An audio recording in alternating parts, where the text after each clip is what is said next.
पूर्व प्रधानमंत्री स्वर्गीय अटल बिहारी वाजपेयी की जयंती के पावन अवसर पर मुख्यमंत्री डॉक्टर मोहन यादव की अध्यक्षता में केंद्रीय गृह मंत्री अमित शाह ने ग्वालियर में अभ्युदय मध्य प्रदेश ग्रोथ समिट का भव्य शुभारंभ किया।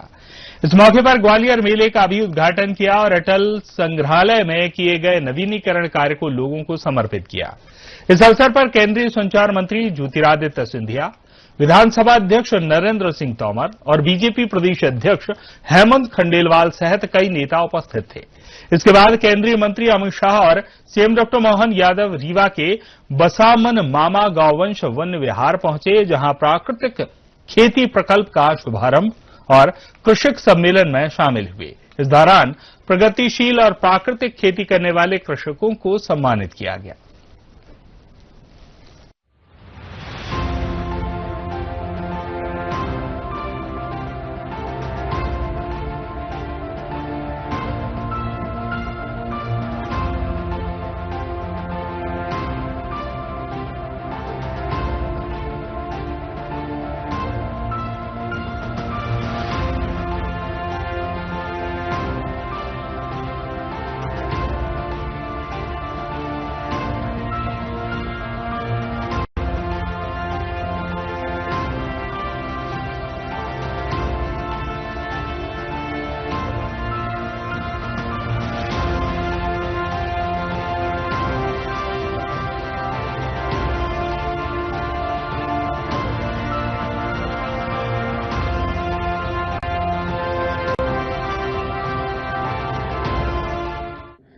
पूर्व प्रधानमंत्री अटल बिहारी वाजपेयी की जयंती के मौके पर केंद्रीय गृह एवं सहकारिता मंत्री अमित शाह मध्य प्रदेश के दौरे पर है। ग्वालियर में मुख्यमंत्री डॉक्टर मोहन यादव की अध्यक्षता में आयोजित अभ्युदय मध्य प्रदेश ग्रोथ समिट में उन्होंने हिस्सा लिया और औद्योगिक इकाइयों का डायरेक्ट बेनिफिट ट्रांसफर के माध्यम से 725 करोड़ की प्रोत्साहन सहायता राशि का सिंगल क्लिक के माध्यम से अंतरण किया। इस अवसर पर केंद्रीय गृह मंत्री ने 2 लाख से अधिक निवेश प्रस्तावों का शिलान्यास और लोकार्पण भी किया। शाह ने इस अवसर पर ग्वालियर मेले का उद्घाटन और अटल संग्रहालय में किए गए उन्नयन कार्यों का भी लोकार्पण किया। इस समिट में 25,000 लाभार्थी और हजारों उद्यमी और निवेशक भाग लिया। केंद्रीय मंत्री अमित शाह ने कहा कि मुख्यमंत्री डॉक्टर मोहन यादव जी के नेतृत्व में मध्य प्रदेश विकास की नई दिशा में अग्रसर है। क्षेत्रीय निवेश कॉन्क्लेव और निरंतर भूमि पूजन से राज्य की आर्थिक प्रगति को गति मिल रही है। साथ ही पीएम मित्र पार्क के माध्यम से अब प्रदेश में कपास उत्पादक किसान सीधे लाभान्वित होंगे। इससे उद्योग और रोजगार के नए अवसर सृजित होंगे। उन्होंने बताया कि इन औद्योगिक परियोजनाओं से 1.93 लाख रोजगार के अवसर पैदा होंगे। आज इस विशाल कार्यक्रम में इस कार्यक्रम का अंततोगत्वा फायदा जिनको पहुंचने वाला है, ये पूरे क्षेत्र की प्यारी जनता का मैं हृदयपूर्वक प्रणाम करना चाहता हूं। मित्रों, आज अटल जी की जयंती का दिन है। समग्र देश अटल जयंती को मना रहा है। मेरा सौभाग्य है कि आज मैं उस भूमि पर हूं जहां अटल जी के जीवन का शुरुआती काल गया। मैं मोहन यादव जी को एक प्रकार से बधाई देना चाहता हूं, क्योंकि ये स्ट्रक्चर्ड इंडस्ट्रियल कॉन्क्लेव्स का शुरुआत नरेंद्र मोदी जी ने गुजरात से किया। वाइब्रेंट गुजरात के नाम से इंडस्ट्रियल समिट को आयोजित करने की एक वैज्ञानिक शुरुआत नरेंद्र मोदी जी ने की और उसमें राज्य के कैपिटल के अंदर एक बहुत बड़ा इंडस्ट्रियल समिट होता था और राज्य में निवेश आता था। बहुत अच्छा प्रयास था, सफल भी हुआ, मगर मोहन यादव जी ने एक नई शुरुआत की है कि राज्य के संतुलित विकास के लिए क्षेत्रीय निवेश कॉन्क्लेव की शुरुआत। ये मध्य प्रदेश के अंदर सभी क्षेत्रों में जो कॉन्क्लेव करने का और भूमि पूजन के कार्यक्रम करने का इन्होंने शुरुआत किया है, वो सभी राज्यों में आने वाले दिनों में राज्य के संतुलित विकास के लिए बहुत फायदा करने वाले हैं। यहां ग्वालियर से जुड़ी 14 विकास के कार्यों की भी लोकार्पण और भूमि पूजन हुए और मध्य प्रदेश एक प्रकार से 4,57,000 नई एमएसएमई इकाइयां सिर्फ एक साल में रजिस्टर करने का पूरे भारत में रिकॉर्ड स्थापित किया है। इससे मध्यम और लघु और कुटीर उद्योग में मध्य प्रदेश पूरे भारत का हब बनने जा रहा है। जिन लोगों ने इन्वेस्टमेंट किया है उनको भी मेरी बहुत बहुत शुभकामनाएं हैं। ग्वालियर में आयोजित अभ्युदय मध्य प्रदेश ग्रोथ समिट के अवसर पर प्रदेश में औद्योगिक इकाइयां स्थापित कर निवेश एवं रोजगार सृजन में महत्वपूर्ण योगदान देने वाले उद्योगपतियों को सम्मानित किया। इसके साथ ही ईज ऑफ डूइंग बिजनेस सुदृढ़ करने और नीतिगत बदलावों से प्रदेश में निवेश अनुकूल वातावरण बनाने के संपूर्ण प्रयासों पर आधारित पुस्तिका का विमोचन किया। मुख्यमंत्री डॉक्टर मोहन यादव ने कहा कि ये सम्मेलन प्रदेश सरकार के संकल्प को आगे बढ़ने वाला सिद्ध होगा। उन्होंने कहा कि प्रधानमंत्री नरेंद्र मोदी के मार्गदर्शन में प्रदेश सरकार विकसित भारत के लक्ष्य को पूरा करने और भारत को विश्व की तीसरी सबसे सशक्त अर्थव्यवस्था बनाने के लिए अपना महत्वपूर्ण योगदान दे रही है। आमंत्रित अतिथिगण और इस अवसर पर हमने अपने रोजगार और उद्योग वर्ष में जिनको हमारे अपने विभिन्न योजनाओं से अलग अलग प्रकार के रोजगार के अवसर उपलब्ध कराए, ऐसे हमारे प्यारे प्यारे भाइयों बहनों दोनों हाथ जोड़ के आप सबको प्रणाम करता हूं, आपका अभिनंदन करता हूं।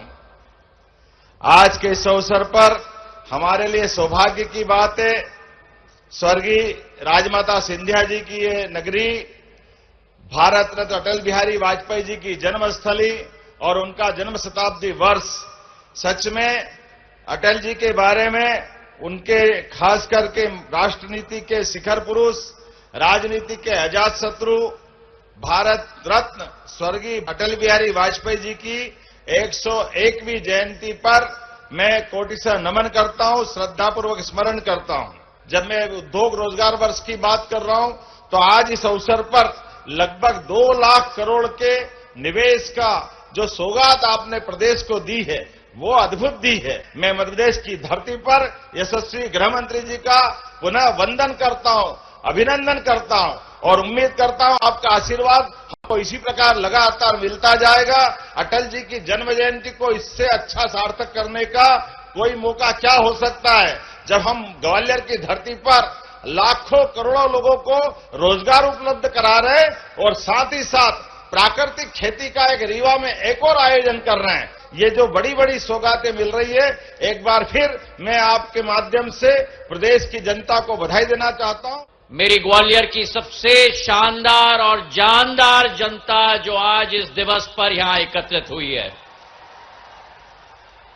मेरे लिए ये दिवस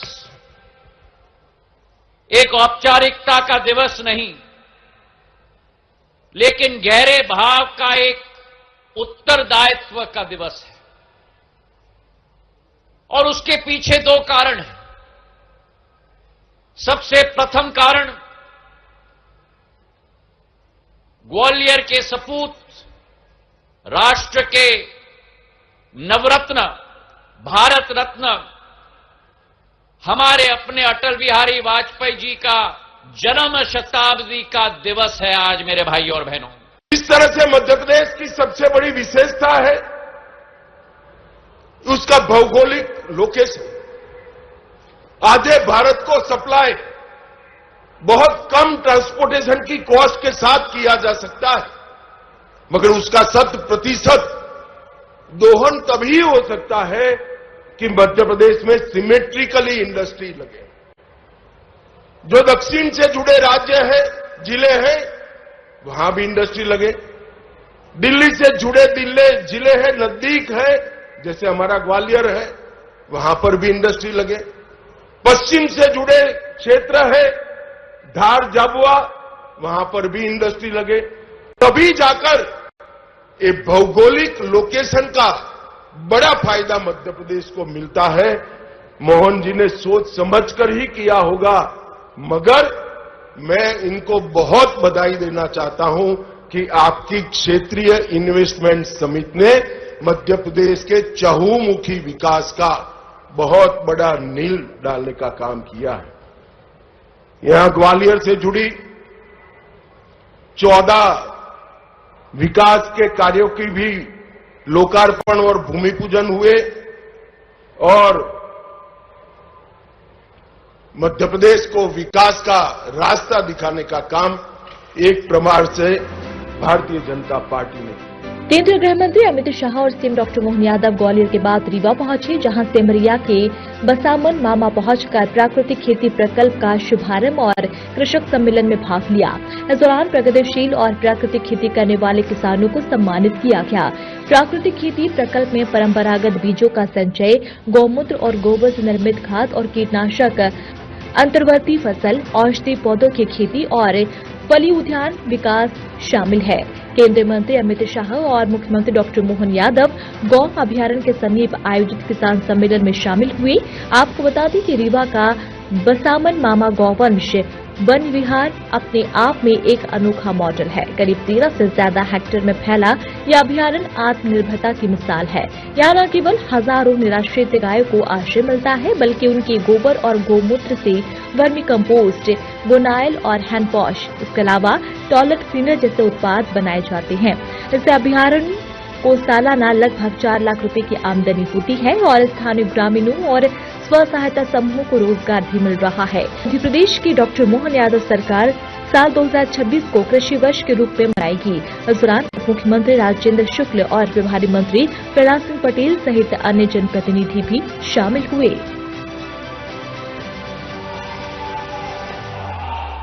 बेसहारा सड़कों में घूमती हुई गायें खेतों में जाएं, यदि गाय दूध देना बंद कर दे और खेतों में जाएं तो डंडा लेके लोग उनको भगाएं, जिसके शरीर में 33 करोड़ देवी देवताओं का वास होता हो।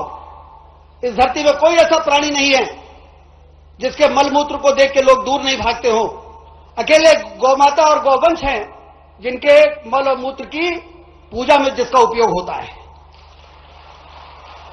यदि इनके गोबर और गौमूत्र का उपयोग कर लिया जाए तो प्राकृतिक खेती में प्रधानमंत्री नरेंद्र मोदी जी कहते हैं कि हमारी ये विरासत है, हमारी संस्कृति है। पूरी खेती रासायनिक खादों से मत करो। यदि 50 एकड़ है तो 5 एकड़ में, 10 एकड़ की खेती है तो 1 एकड़ में, एक फसल में, एक मौसम में एक फसल।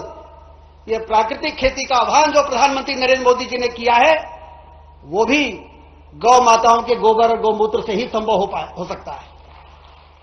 हमारे बीच हमारे नेता मौजूद हैं और उनके प्रत्येक काम के मामले में कैसी कैसी रुचि है, कई मामलों में मुझे भी और नई जानकारी आती रहती है।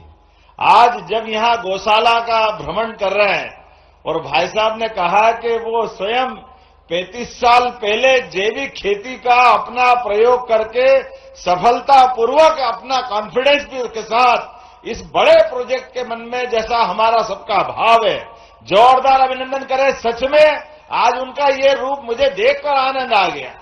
माननीय उप मुख्यमंत्री राजेंद्र शुक्ला जी जिनके प्रयास से ये शासकीय गौशाला प्रारंभ हुई, ये नया प्रकल्प प्रारंभ हुआ, इस अवसर पर माननीय हमारे प्रदेश के अध्यक्ष श्रीमान हेमंत खंडेलवाल जी हमारे बीच।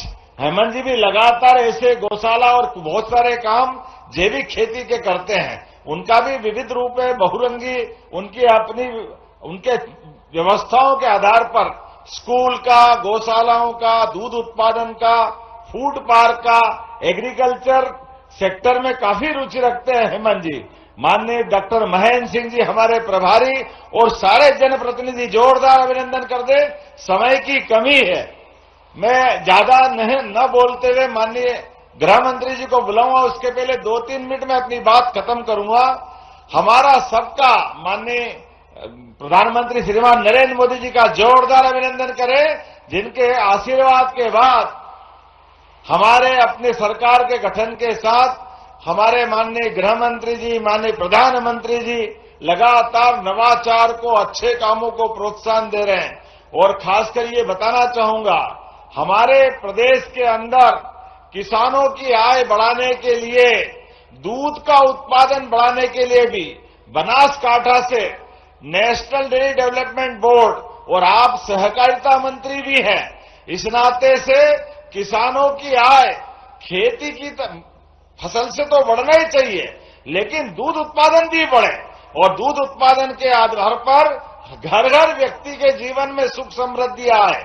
इसलिए दूध और दुधारू पशु, देसी पशु, जिनके आधार पर हमारे गोवंश से हमारी खेती का भी रकबा सुधरे, खेती की आय भी बढ़े, ऐसे उद्देश्य के लिए हमारी सरकार ने नेशनल डेयरी डेवलपमेंट बोर्ड के माध्यम से एमओयू किया और दूध उत्पादन में भी पशु जिनका दूध ज्यादा उत्पादन होता है ऐसे कई काम बढ़ा रहे हैं। जब हम गौशाला बढ़ा रहे हैं तो घर घर गोपाल, जिनके घर गाय वो गोपाल, इसलिए गोपाल कृष्ण भगवान की हमने प्रयास किया कि गौशालाओं के अलावा घर घर दूध का उत्पादन बढ़ाना चाहिए, उनको अपनी दूध की सही दाम मिलना चाहिए और उन्नत पशुओं की नस्ल घर घर पहुंचना चाहिए। इसलिए आपने कहा था पिछली बार 2024 दिसंबर में कि अभी राज्य में 9% दूध का उत्पादन होता देश के आधार पर, आपके आशीर्वाद से 5 साल में इसको 20% तक ले जाएंगे। 20% तक जोरदार अभिनंदन करें, ये बड़ा संकल्प है, लेकिन आपके आशीर्वाद से पूरा होने वाला है। 1 साल के अंदर पिछले साल तक राज्य में हम 9000 लीटर दूध का उत्पादन करवा रहे थे, लेकिन अभी अभी आंकड़ा आया है पशुपालन विभाग के द्वारा, अभी हमने 12000 लीटर दूध का प्रति दुग्ध संघ हमारे पास यह आंकड़ा आया है। 25% खरीदने के आधार पर बढ़ा है, लेकिन इसको 20% तक ले जाना है। और ये निराश्रित गौ माता है जिनमें 33 करोड़ देवी देवता का वास होता है, ये दर दर क्यों भटके। वास्तव में इसका सारा प्रबंधन करने के लिए हमने नगरीय निकायों में नगर पालिका, नगर निगम, नगर पंचायत प्रत्येक गौशाला को 20 रुपया प्रति गौमाता के बजाय 40 रुपया प्रति गौमाता करने का निर्णय किया है। ऐसे कई और निर्णय मैं बता सकता हूं, लेकिन आज समय की कमी है। आज तो मन आनंद से भरा हुआ है। अटल बिहारी वाजपेयी जी की जयंती है, जोरदार अभिनंदन करें अटल बिहारी वाजपेयी जी के लिए। जिन्होंने जो बोला वो कर दिखाया। बहुत कम लोग ऐसे हैं जिनका वक्तव्य और जीवन दोनों एक समान होते हैं। सम्माननीय अटल जी उसी श्रेणी के राजनेता रहे। मैं मनपूर्वक अटल जी को श्रद्धांजलि देकर मेरी बात की शुरुआत करना चाहता हूं। आज मध्य प्रदेश का रीवा क्षेत्र सहन एक विकसित क्षेत्र में बढ़ रहा है। आज एशिया का सबसे बड़ा सोलर प्लांट हमारे रीवा में, रीवा से प्रयागराज हो या जबलपुर, बहुत अच्छी 4 मार्गीय सड़कों का विकास हुआ है। और अभी मैंने उतरते वक्त मोहन जी को पूछा कि भैया देर हो जाएगी तो उड़ पाएंगे क्या? तो मोहन जी ने कहा रीवा का एयरपोर्ट अब 24 घंटे विमान लेकर दिल्ली जा सकता है। अनेक चीजें हैं जो बताने लायक है, मगर समय हमें परमिट नहीं करता है। मित्रों, आज मुझे उप मुख्यमंत्री साहब मिलने आए थे। उन्होंने कहा था हमारे रीवा में बसामन मामा गौवंश विहार बन रहा है, एक देखने जैसा प्रकल्प है। मैंने उनको बताया था कि मैं जब भी मध्य प्रदेश आऊंगा जरूर रीवा आकर बसावन मामा गौवंश प्रोजेक्ट को देखूंगा। और आज मैं जाकर देख कर आया, एक बहुत अच्छा निदर्शन प्रयोग जो कई सारे किसान का काम करने वाले, गौ पालन का काम करने वाले हमारे अच्छे किसान हैं, उनको आगे मार्गदर्शन कर सकता है। ऐसा एक बहुत अच्छा प्रकल्प यहां बनाया गया है। यहां गौशाला भी है और गौशाला के साथ साथ गाय के गोबर से निर्मित प्राकृतिक खेती की पूरी श्रृंखला और 5 स्तरीय खेती, जो सब्जी भी उगाती है, बेलें भी देती है, पपीते जैसे मध्यम कद के फल भी देती है, बीच में चने और छोटे क्रॉप भी होते हैं, दलहन भी होती है और ऊपर फलदार वृक्ष भी होते हैं। 1 एकड़ के अंदर 1.25 लाख रुपए से ज्यादा इनकम देने वाला ये प्रयोग निश्चित रूप से छोटे किसानों के लिए बड़ा आशीर्वाद रूप होने वाला है। इसका आधा भी अगर रीवा के प्रगतिशील किसान अपने खेत में कर ले और एक का देखकर दूसरे, दूसरे से देखकर तीसरे, तीसरे से देखकर चौथे किसान तक ये ट्रांसफॉर्म हो जाए तो रीवा की कृषि आय 2.5 गुना बढ़ने की क्षमता रखती है। ये बहुत अच्छा प्रकल्प है। किसानों को यहां लाकर इसका निदर्शन, प्रगतिशील किसानों को लाकर इसके निदर्शन का प्रयोग करना।